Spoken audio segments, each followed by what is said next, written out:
দ্বারকেশ্বর ও শিলাবতী নদী পরস্পর কোথায় মিলিত হয়েছে? দ্বারকেশ্বর ও শিলাবতী নদী পশ্চিম মেদিনীপুরের ঘাটালের কাছে মিলিত হয়েছে।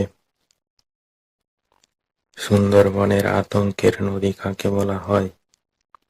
সুন্দরবনের আতঙ্কের নদী মাদলাকে বলা হয়।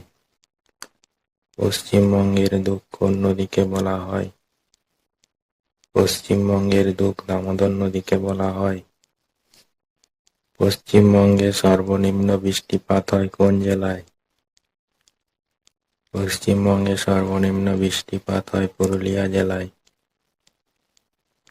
পশ্চিমবঙ্গের শুষ্কতম জেলার নাম কি? পশ্চিমবঙ্গের শুষ্কতম জেলার নাম হলো পুরুলিয়া।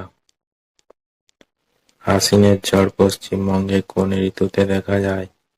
আশ্বিনের ঝড় পশ্চিমবঙ্গে শরৎকালে দেখা যায়।